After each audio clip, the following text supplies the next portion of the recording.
नमस्कार, माझं नाव ऋषभ प्रवीण सपुत्रे.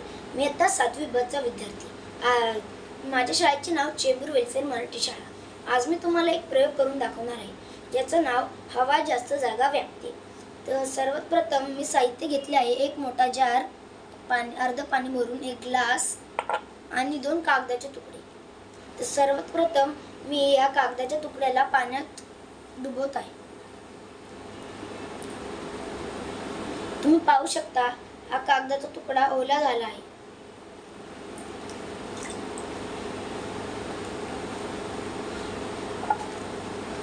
आता तुम्ही बघू शकता, मी हा ग्लास हातात पकडला आहे.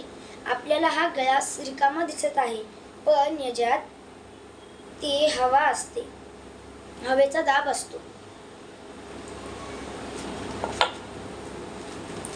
आता मी हा ग्लासात हा कागद घट्टपणे लावत आहे.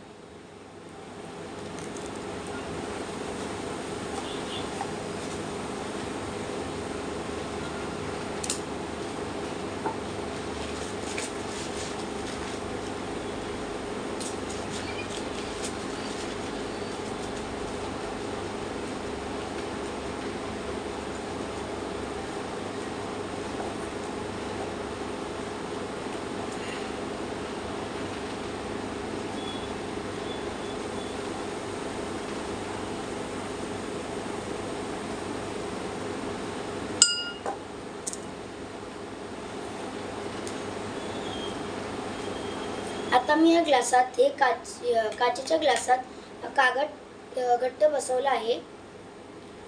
आता जेणेकरून हा कागद खाली पडणार नाही.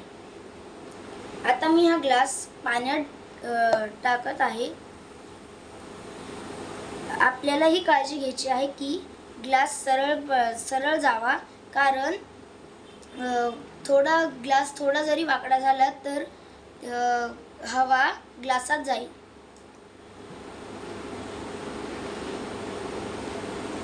मी काही सेकंदासाठी असाच ग्लासाला पाण्यात ठेवतोय.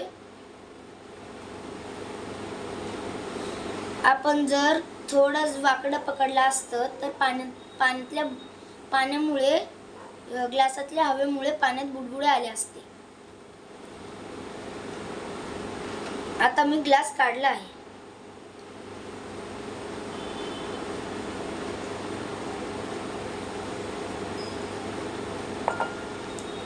तुम्ही पाहू शकता, हे कागद सुकेच आहे, कारण हे ग्लास सुकेच आहे, कारण या ग्लासामध्ये हवा होती आणि हवेच्या दाबामुळे